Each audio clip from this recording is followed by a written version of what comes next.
Baik, bismillahirrahmanirrahim. Assalamualaikum warahmatullahi wabarakatuh. Perkenalkan, nama saya Erkata Ramdhani, nomor urut 19 dari PGMI 3. Nah, di sini saya akan menjelaskan pengertian kurikulum. Kurikulum pada awalnya digunakan di dunia olahraga pada zaman Yunani kuno. Kurikulum terdiri dari dua kata. Yang pertama, kurir, dan yang kedua adalah kurer, di mana arti dari kurir itu sendiri adalah pelari, sedangkan kurer artinya tempat berpacu. Jadi, secara sederhana, kurikulum adalah mata pelajaran yang harus ditempuh oleh peserta didik untuk memperoleh suatu ijazah. Kurikulum tingkat satuan pendidikan merupakan pengembangan kurikulum yang digunakan untuk mewujudkan sekolah yang efektif, produktif, dan berprestasi. Adapun yang kedua, pengertian dari standar kompetensi.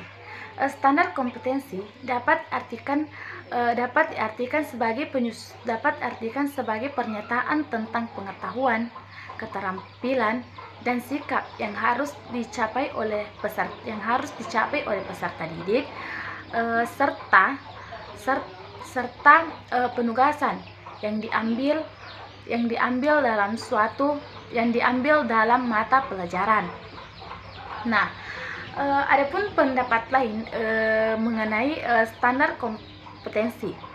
Nah, standar kompetensi adalah deskripsi tentang pengetahuan, keterampilan, dan sikap yang harus ditempuh oleh peserta didik pada mata pelajaran tertentu dan pada jenjang pendidikan tertentu pula.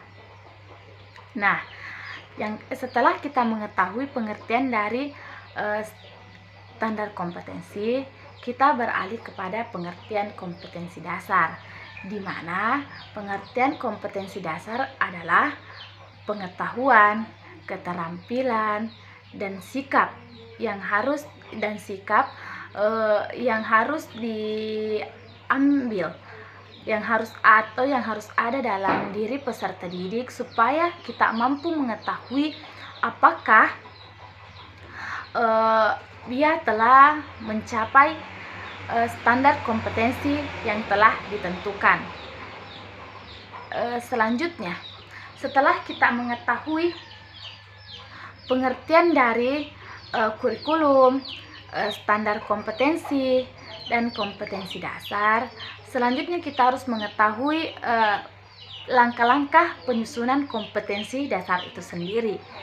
Adapun langkah-langkah yang harus diketahui, yang pertama, merumuskan kompetensi, menjabarkan kompetensi, yang kedua, menuliskan rumusan kompetensi dasarnya, dan yang ketiga, penyusunan indikator.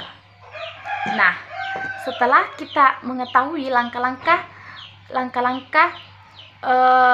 penyusunan kompetensi dasar, setelah kita mengetahui langkah-langkah penyusunan dari kompetensi dasar, selanjutnya kita mengetahui prinsip-prinsip pemilihan mata pelajaran. Prinsip-prinsip dalam pemilihan mata pelajaran terbagi menjadi 3 prinsip. Yang pertama, prinsip relevansi, yang kedua, prinsip konsistensi, dan yang ketiga, prinsip kecukupan. Nah, mungkin sekian penjelasan materi tentang kurikulum dari saya.